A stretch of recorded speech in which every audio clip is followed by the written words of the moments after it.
Hello, welcome again to our channel where we dish out knowledge of physics. Today we're talking about vector and scalar quantity. But before we dive straight into today's topic, here are the objectives of today's learning. Now, by the end of this video, you should be able to differentiate between what is vector and what's scalar. Now, provide example of vector and scalar quantities. Then it should be also to use formulas to solve problems that involve vector quantities. Then you should also be able to represent vector graphically using diagram. Now let's go straight to today's topic. Now, the first one I'll talk about is scalar quantities. What is scalar quantity? A scalar quantity is a quantity that has only magnitude, that is, talking about the size or value, and it has no direction. When talking about scalar quantity, we are talking about all those when you have just value, just like number, in no particular direction. Example of such are mass, you can just say 50 kilogram.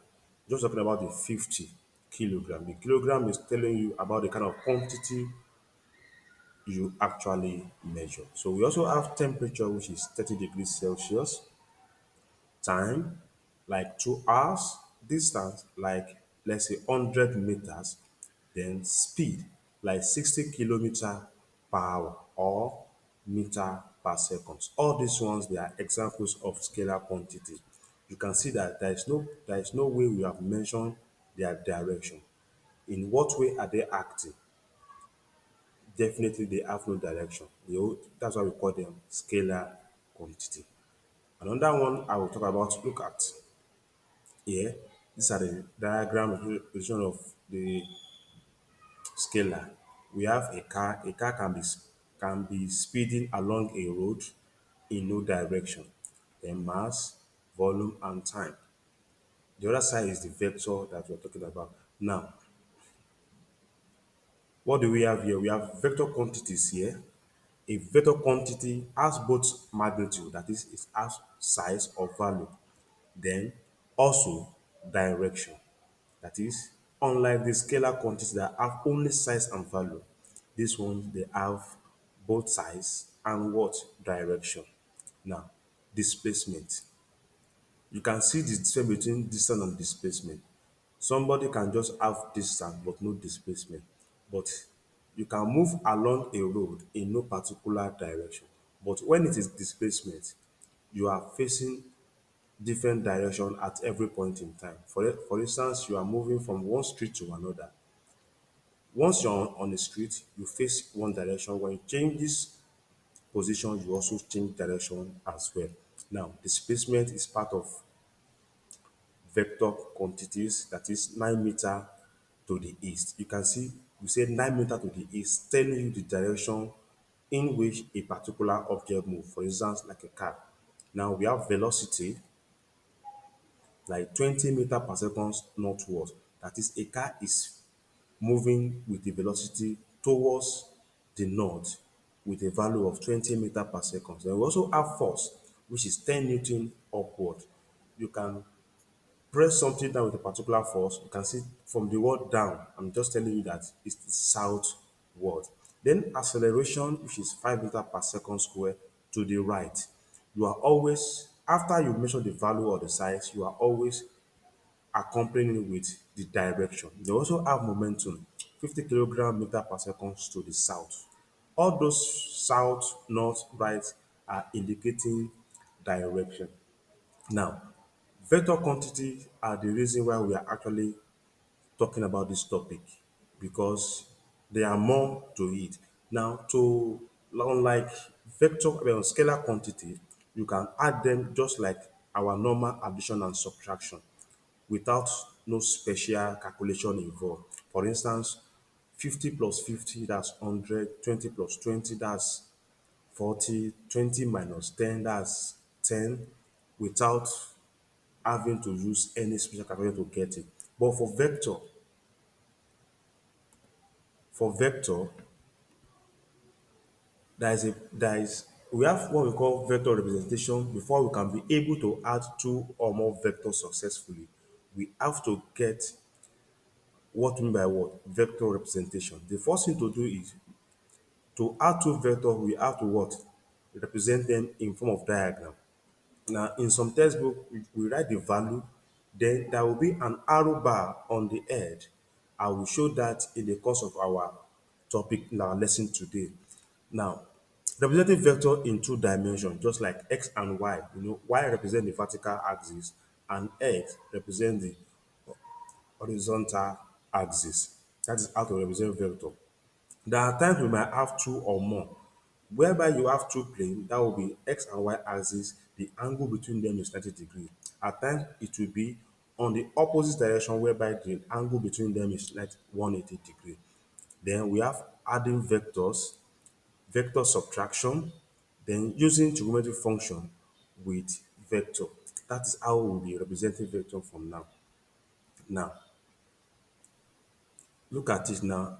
Addition and subtraction of vectors.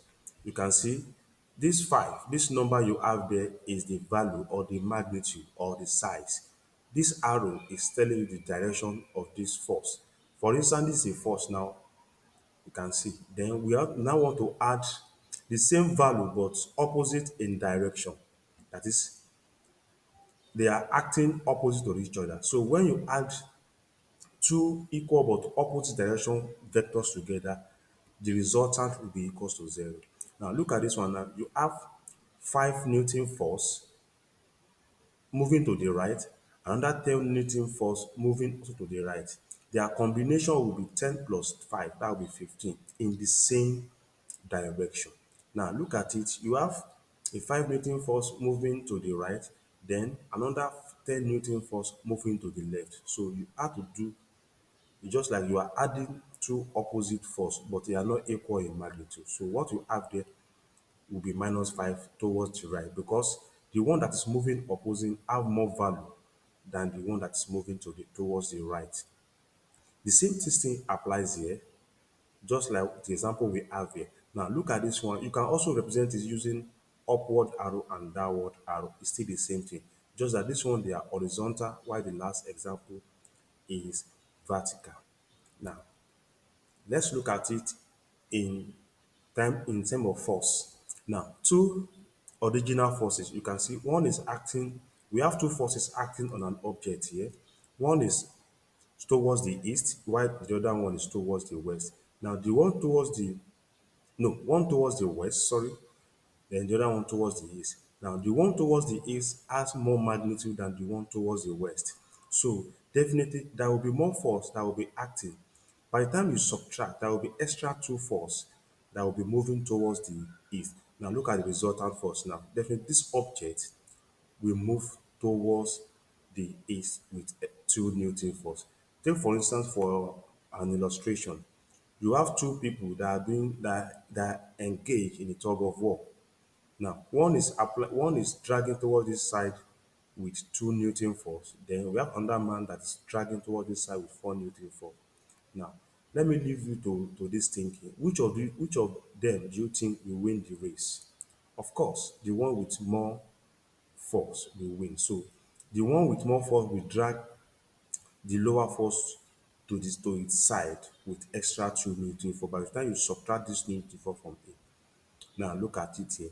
Now, assuming somebody, a body or a man is falling under the influence of gravity. Now, when you consider the weight of the man is 335 and the air is dragging the man upward with what? 135 Newton. There is no way the air that is acting upward will be able to save the man, because the weight of the man is more than the force that is acting upward. So the man will fall down with a resultant force of 600 Newton. By the time you subtract 135 Newton from 735, the man will tend to fall with a resultant force of 600 Newton. All these things still bow down because the force are acting in opposite direction. Where the force is small, that is where the acceleration will act. Now, this is when we have two forces acting on an object acting at right angle triangle. That is, the two forces are perpendicular to each other. Unlike the one we just do normal subtraction and addition, this one require a special calculation before we can combine these two forces. Now, when you have this kind of problem, what you need to do here is just that you redraw the diagram. This is the original forces that you have. 20 Newton force acting towards the north and 40 Newton force acting towards the east. Now, you just have to redraw the diagram before you can find the resultant. Resultant is just the combined effect of the 20 Newton and the 40 Newton on this object. Now, by the time you redraw it, their resultant will act in between north and east. So the resultant force will be northeast direction. Look at it. Look, when you check this diagram here, look at it. It has been redrawn. This is their resultant force. Now, by the time you redraw this force here, parallel to the original one, it will give you the 20 Newton force here. You can see we've redrawn the diagram into a continuous vector. Now, 20 Newton combined with, 40 Newton combined with the 20 Newton, then the resultant will be this. So we now use a formula called Pythagoras theorem to find the resultant. You can see unlike before, we just do the subtraction or addition. But now, we just have to use what we call Pythagoras theorem. That is the square of the first Newton plus the square of the second force, then their total. When you find the square root, it will give you 44.7 Newton. You can also find the angles between the resultant force and one of the forces, which is what? Using our trigonometry ratio, like I've just explained when I was talking about our objective. Now, and from our trigonometry ratio, we know that opposite over adjacent will give us the ratio of tan. Now, what's our opposite? That's 20 Newton. Then the adjacent is 40 Newton. By the time you find the arc of the angle of the result, it will give us 26.6 degrees. So our resultant force is 44.7 Newton at 26.6 degree to 40 degree, 40 Newton force. That is, we can also find the direction of the what? Resultant force. But before we go, I will want us to have to lay our hands on this one. Just the same way I've explained the previous slide, the same thing applies here.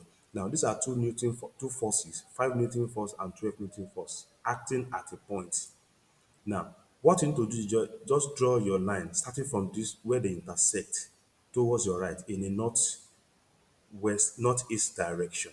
Then reproduce this one touching the resultant. Then use your Pythagoras theorem to find the resultant. Till I come your way next time, thank you for listening.